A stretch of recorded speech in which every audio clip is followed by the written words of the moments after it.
Hello everyone, welcome to the Homebuyer Online University. We're going over Class 1 today, and I'm here with Rebecca Murphy. Class 1, 3 main goals. So yeah, we're going to be going over 3 main goals, Rebecca, in this webinar, and a lot of homebuyers are real unclear, a little fuzzy on what to expect when they attend a homebuyer seminar or webinar or a class or a workshop, and or even when they're scouring the internet for useful information. You know, there's no framework, there's no structure to what they're looking to do. So I like to talk about 3 main goals that we want to accomplish in a webinar like this. The very first one is, the homebuyer is going to want to become familiar with the terms of the process. There's a whole nother language involved when you're looking for homes that the average person is just not going to be familiar with at any other time in their life. The second thing is going to be to get rid of fear. Fear actually keeps a lot of folks from stepping out and looking to purchase a home. A lot of folks will not even try just because of fear, and even if they do, a lot of times they'll get into the process and then back out, get cold feet, just because the process is so intimidating and so daunting. So we want to get rid of fear. And of course the third thing is we want to minimize surprises. Who likes to go through a process, come to the end, look for their dream home, and be ready to move in, and then have a nasty shock dropped on the table? We want to make sure that you're not going to closing with surprises awaiting you. Class 1, you're not ready to buy until... That is very correct, Rebecca. You're not ready to buy until, in my eyes, 5 things have happened with your knowledge base. The first is you've got to know where you want to live. The second thing is you've got to know what type of home you want. The third thing is you've got to know what you can afford. The fourth is you've got to know what you want to pay. And that's different to number 3. What you can afford, or what somebody tells you you can afford, or what you're qualified for, isn't always the same as what you want to pay. And that's important that you make a distinction between the two. And the fifth thing is that you've got to know and understand all your loan options that are available to you. And in my mind, you're not ready to really step out and launch into the home buying process until you've got all 5 of these steps under your belt in your knowledge base. Class 1, look, buy, own in 7 steps. That is exactly right, Rebecca. Looking is not the same as buying, and buying is not the same as owning. And there's a sequence here. You've got to look first, go through the act of buying second, and then you own. And there's 7 very clear, distinct steps that you're going to have to follow that are pretty conclusive, and if you follow those 7 steps, you're going to wind up owning a home. The first is you've got to make the decision to buy, and you've got to know what your reasons are for wanting to buy, and we're going to talk about that here in just a moment. Second thing is you've got to assemble a team. Buying a home is a very scary process, especially if you try to do it by yourself. You've got to have some professionals that you put your faith in, that are recommended, that will be a part of your team that helps you get from point A to point Z.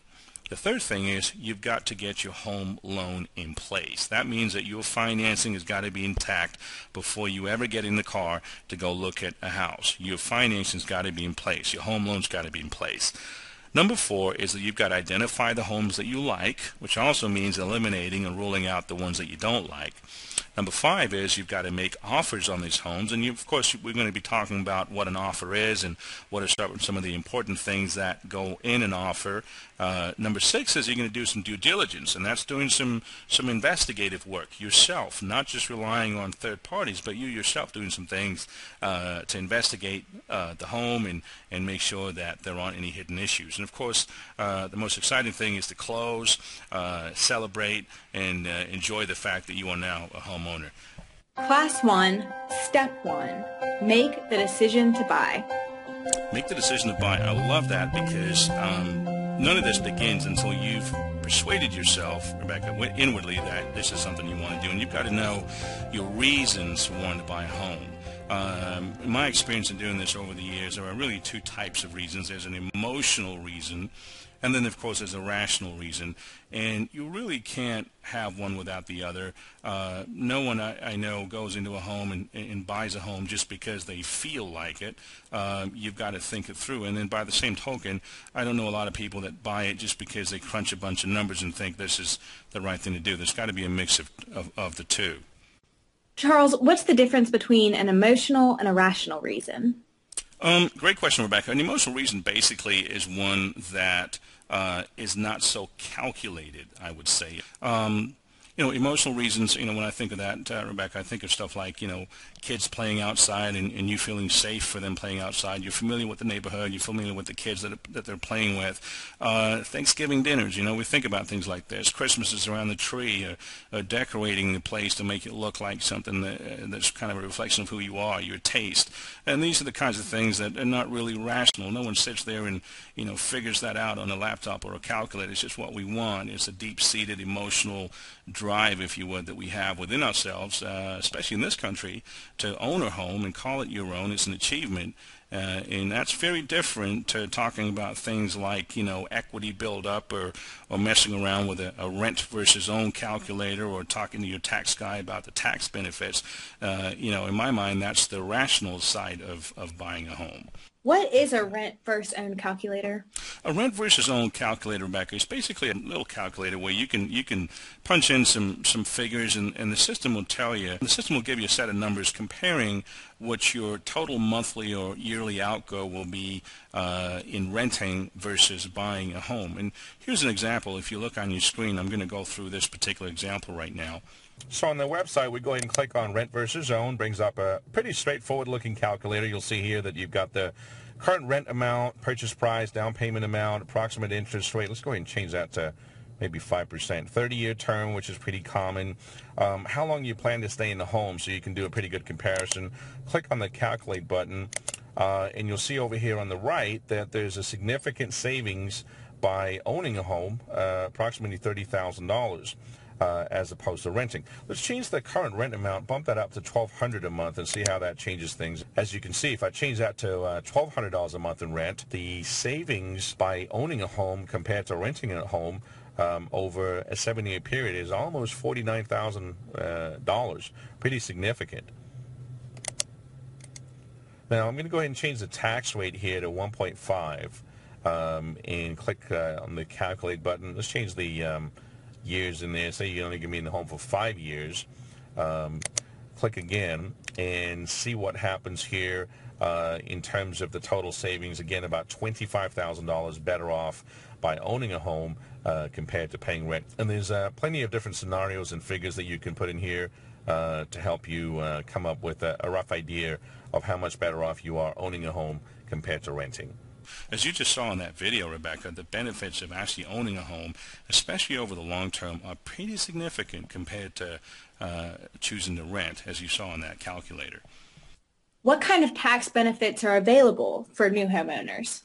The main benefit, Rebecca, is really being able to write off the interest that you pay on your mortgage. There are about 2 to 3 components of your regular monthly payment that are tax deductible. The mortgage interest is tax deductible. Your property taxes that you pay, that we all pay to the county that the property is in, that's tax deductible. And then, of course, mortgage insurance is tax deductible as well. So by and large, if you take a regular rent payment and compare it to an equivalent dollar amount as a house payment, you're coming out, light years ahead by making a house payment. Now, let's take a look at this quick little tax savings calculator that's on here that shows us some actual numbers. If you were to take an example rent payment and compare it to a similar house payment, you can see what happens. The first thing we're going to do is go ahead and click on the interest tax savings calculator, and that brings us to this real simple looking calculator where you're going to go ahead and input your property value. I'm going to pick $150,000, nice round figure. Let's pick an easy loan amount of $100,000. Interest rate of say 5 1/8%. Over 30 years, which is pretty common. Say it cost a 0.1% to get that rate, for example, and we want to see what the savings are. Let's say after 6 years, we could put 10 years on there. There's also a box for the approximate property tax rate, because remember, that's going to be an out-of-pocket expense for you. And we also want to know what your income, your federal income tax rate is, based on which you are taxed for federal income. As soon as I click on calculate, the system brings up a response. Now, here's a different example that I did earlier of a $200,000 property value, 180,000 loan amount, 5.5 rate, and you'll notice that we're looking at the savings over 10 years. And as you can see on the screen, the system tells you pretty quickly how significant the interest tax savings are, beginning with about $1,500 in the first year through to a total of about $12,000 that you'll save in tax savings over the 10-year period. Now, please understand, obviously this is not tax advice. All of these figures you need to go over with your tax preparer or your tax consultant. It's kind of a brief overview, but it gives you an idea based on your personal income tax rate and some parameters to do with the property, like the property value, loan amount that you're borrowing, the cost of getting that interest rate, the property tax rate, all these important parameters. Based on that, kind of gives you a rough idea how much you can expect to save by purchasing a home compared to renting, because obviously there are no tax interest savings on paying a rent payment. So as you just saw in there, the tax benefits can be pretty considerable. I also want to talk about inheritance choices. You know, a lot of us think to ourselves, wow, 30, 40, 50 years from now or sooner, when we're ready to move on and what would we have to hand down to our children? You know, being able to hand a home down to your kids as an inheritance is a terrific thing, and being able to do that without that property having any encumbrance on it or a loan on it is an even more incredible thing. So you got to ask yourself, hey, you know, what will you leave behind? What other than your legacy, you know, what will you leave behind for your kids? Are you able to leave a property behind that's free and clear? And if that's the case, you've got to get on the home buying, you know, bandwagon right away. Charles, how long does it typically take to pay off a home? To pay a home off, you know, most loans that folks get these days, Rebecca, are 30-year mortgages, and, you know, every so often I see a 15-year term or a 20-year term, but most folks will have 30 years to pay the home off. Now, that doesn't mean you have to take the whole 30 years to pay the home off, because if you do, you're paying an awful amount of interest to the bank. If you strategize and plan ahead, there are a couple of ways to pay it off sooner. One is to use what's called a biweekly program. And with a biweekly program, you don't feel the pain of making additional payments. All you do is you take your regular monthly payment and cut it in half and send it in, twice a month instead of sending in one payment per month. Now, by doing so, you can you can shave off maybe 7-8 years off a 30-year term. The other way to do it, Rebecca, is to actually, make additional principal payments every so often as you can, when you can, and that'll chip away at that principal and enable you to pay the home off much sooner than a 30-year term. What is a principal payment? Is that one of the terms you were talking about earlier that's important to know? It is. A principal payment is actually a payment that's applied entirely to the balance of the loan. See, if you borrow $100,000 and let's say your principal and interest, for argument's sake, is, I don't know, $550, for example, if you were to make a $550 payment, that doesn't mean that all of that's going to chip away at that $100,000 balance. You might have, I don't know, maybe, $50 go towards chipping away at the balance, and the other $500 might be interest. And so over time, you're going to be paying more principal and less interest. At the beginning, you're going to pay more interest and less principal. But if you designate a payment and send it in as being entirely principal, then that has to go to the entire against the entire principal of the loan.